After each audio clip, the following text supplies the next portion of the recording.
The notification popped up on my phone while I was in the middle of a crucial meeting with the board of directors. Another withdrawal from our joint account, $50,000 this time. My hand trembled slightly as I silenced my phone, but I kept my expression neutral as I continued my presentation. Inside, my mind was racing. In the past 3 months, Mark had drained nearly $300,000 from our savings, and I knew exactly where it was going. My name is Sarah Chin, and at 35, I'm the youngest chief financial officer at Morgan & Stanley Investment Group.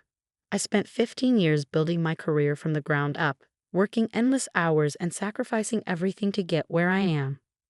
Mark, my husband of 8 years, used to say he admired my drive. That was before Jessica started working as his personal trainer at his exclusive gym. The signs had been there for months: the late nights at the gym, the new wardrobe, the sudden interest in his appearance. But I wasn't as naive as he thought. Being a CFO meant I knew how to follow money trails, and Mark's trail led straight to luxury hotel charges, expensive jewelry purchases, and first-class flights to exotic locations, all with the woman who was supposed to be helping him get in shape. I sat through the rest of the board meeting, my presentation flawless despite the chaos in my mind. When it finally ended, I retreated to my office and pulled up our bank statements. The latest withdrawal had nearly emptied our joint account. Mark clearly thought he was being clever, but he had no idea who he was dealing with. "Sarah?" My assistant Rebecca poked her head in. "Your husband's on line 1. Says it's urgent." I took a deep breath, steadying myself before picking up the phone. "Mark?" "Hey, babe," his voice dripped with false cheerfulness. "Listen, I need to talk to you about something important. Can you come home early today?" I glanced at the bank statement still open on my screen. "Of course, I'll be there in an hour." When I pulled into our driveway, I noticed Mark's new Mercedes parked out front, another recent purchase he'd made without consulting me. Our 3-story Victorian home, which we'd bought together 5 years ago, suddenly felt cold and unwelcoming. Mark was waiting in the living room, lounging on our Italian leather sofa with an arrogance that made my blood boil. "Sarah," he said, not bothering to get up, "we need to talk." "About the $300,000 you spent in the last 3 months?" I asked calmly, setting my briefcase down. His eyes narrowed slightly, but his smirk remained. "Actually, yes, among other things." He stood up, straightening his designer shirt. "I've met someone who appreciates me, who makes time for me. Unlike you, she's not obsessed with her career." I felt a laugh bubble up in my throat. "You mean Jessica? Your personal trainer?" For a moment, his confidence wavered. "How did you?" "I'm a CFO, Mark. Did you really think I wouldn't notice the hotel charges, the jewelry, the flights to Bali?" He recovered quickly, his smirk returning. "Well, then this makes things easier. I want a divorce. And since I've already moved most of our savings, you might want to think carefully about how difficult you want to make this." I maintained my composure, years of boardroom negotiations serving me well. "You really shouldn't have done that, Mark." "Why?" he scoffed. "Because you'll be mad. Because you'll try to take me to court. Good luck proving anything. I've covered my tracks." I smiled then, a small, knowing smile that made his smirk falter. "No, you should have done that because that money, it's not really gone. And you've just committed a felony." The color drained from his face as I pulled out my phone and began playing a recording, his voice clearly discussing his plans to hide assets with Jessica. "You see, Mark, I've been tracking everything. Every withdrawal, every purchase, every conversation. And there's something else you should know." I reached into my briefcase and pulled out a stack of documents. "That joint account you've been draining? It's not actually our money. It's company money I was managing for a special investment project. You've just stolen $300,000 from Morgan & Stanley Investment Group." His face went completely white. "You're lying," he whispered, but I could see the fear in his eyes. "Am I?" I asked, laying out the paperwork. "Would you like to explain that to the FBI? Because they're very interested in talking to you about wire fraud." Mark collapsed onto the sofa, his arrogance finally cracking. "You set me up," he said, his voice hoarse. "No, Mark, you set yourself up. I just made sure there would be consequences." The next few hours were a blur of phone calls and revelations. I contacted my lawyer, Sarah Martinez, who had been briefed on the situation months ago.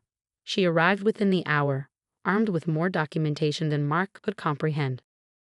Mrs. Chen has been gathering evidence for months, Sarah explained, laying out file after file. We have records of every transaction, every conversation, and every meeting between you and Jessica Thompson, including some very interesting wire transfers to offshore accounts. Mark's face grew paler with each document. This is insane, he muttered. You can't prove anything. Sarah raised an eyebrow. Actually, we can. You see, when you're married to someone who specializes in financial fraud detection, you might want to be more careful about your paper trail. I watched as my husband, the man who thought he could outsmart me, began to crumble. The facade of the confident manipulator was falling away, revealing the desperate man beneath. The FBI will be here tomorrow morning, I said calmly. They're particularly interested in those offshore accounts you set up. Did Jessica help you with those, or was that your own brilliant idea? He looked up sharply. Leave her out of this. I'm afraid that's not possible, Sarah interjected. Ms. Thompson is already being questioned. It seems she has quite a history of similar situations with wealthy married men. That hit him like a physical blow. What do you mean? I pulled out another file. Jessica Thompson isn't even her real name. It's Jennifer Williams, and she's been involved in 3 other cases of fraud and extortion. You're not her first Mark. Just her latest victim. The irony would have been amusing if it weren't so tragic. Mark had thrown away our marriage for a woman who had been playing him from the start. What do you want? He finally asked, his voice barely above a whisper. I want every penny back, I said firmly. Not just in our joint account, but everything you spent on her. The hotels, the jewelry, the trips. All of it. And if I can't, then you'll face federal charges for wire fraud and embezzlement. The choice is yours. That night, after Mark had left to think things over, I sat in our home office, staring at the photographs on the wall. 8 years of marriage reduced to evidence files and legal documents. My phone buzzed. A text from Rebecca, my assistant. The team is ready whenever you are. Just say the word. I smiled slightly. What Mark didn't know was that this was just the beginning. While he'd been busy with Jessica, I'd been preparing for something much bigger. The money he'd stolen wasn't just any company funds. It was bait, carefully placed to expose a larger scheme of corruption within our investment firm. Mark's greed had played right into my hands, giving me the evidence I needed to uncover a network of fraud that went far beyond our marital problems. Tomorrow, when the FBI arrived, they wouldn't just be investigating my husband's theft. They'd be uncovering one of the biggest financial scandals in the company's history. My phone buzzed again. This time it was an email from Jessica, or Jennifer, rather. She wanted to make a deal. I have information, she wrote, about Mark, about the company, about everything. Let me help you, and I'll tell you what I know. I leaned back in my chair, considering her offer. Jennifer Williams might be a con artist, but she was also clever. She knew which way the wind was blowing, and she was smart enough to jump ship before it sank. The next morning, I arrived at the office earlier than usual. The FBI would be arriving at 9, but I had preparations to make. As I walked through the quiet halls of Morgan & Stanley, I thought about how different things would look by the end of the day. My office phone rang. It was Mark. I'll tell you everything, he said without preamble. About the money, about Jessica, about what's really going on at the company. I'm listening, I replied, opening my laptop to record the conversation. What followed was a confession that would shake our firm to its foundations. Mark hadn't just been stealing our savings. He'd been part of a sophisticated embezzlement scheme orchestrated by some of the highest-ranking executives in the company. They approached me 6 months ago, he explained. Said they knew about my affair with Jessica, about the money I was spending. They offered to help me hide it if I helped them move certain funds around. I kept him talking, recording every detail. By the time he finished, I had enough information to bring down half the executive board. At precisely 9 o'clock, FBI agents entered the building. But they didn't stop at the security desk. Instead, they headed straight for the executive floor. I watched from my office window as FBI agents led our CEO and 3 board members out of the building in handcuffs. The scandal was bigger than anyone had imagined. $50 million in embezzled funds, dozens of fake accounts, and a trail of corruption that spanned 5 years. Mark's involvement had been the key to unlocking everything. His clumsy attempts to hide our savings had exposed a sophisticated money laundering operation that the FBI had been trying to crack for months. My careful documentation and strategic placement of funds had provided the evidence they needed. Jennifer Williams, as it turned out, was more than just a con artist. She was an informant working with the SEC, using her position as a personal trainer to gather information on wealthy clients involved in financial crimes. When she realized I was building a case, she'd reach out to collaborate. "Your husband wasn't the target," she explained during our meeting with the FBI. "He was just the weak link we needed to expose the larger operation. When I saw the transfers he was making, I knew he was involved with something bigger." The fallout was spectacular. Morgan and Stanley's stock plummeted as news of the scandal broke. Clients panicked, investors fled, and the media descended like vultures. But I was ready for that too. "Ms. Chen," a reporter called out as I left the building that evening, "did you know about the corruption when you took the CFO position?" I stopped, facing the crowd of cameras. "I took this position because I believed in cleaning up Wall Street. Today, we've taken a significant step toward that goal." Back home, I found Mark waiting on the doorstep. He looked broken, nothing like the arrogant man who'd smirked at me just days before. "I'll sign whatever you want," he said quietly. "The divorce papers, the confession, everything. Just tell me one thing. Did you know? When we got married, did you know this would happen?" I studied him for a moment. "No, Mark. When we got married, I believed in us. But when you started stealing from me, you gave me the opportunity to expose something much bigger than our failed marriage." He nodded slowly. "They're offering me a deal. If I testify against everyone involved." "Take it," I advised. "It's better than federal prison." After you left, I sat in our empty house, looking at the life we'd built together. 8 years of memories, both good and bad, all leading to this moment. My phone buzzed with a message from the FBI. They wanted me to testify before a grand jury next week. The investigation would take months, maybe years. The corruption ran deep, touching banks and investment firms across the country. But I was prepared for that. My team had been gathering evidence for years, waiting for the right moment to strike.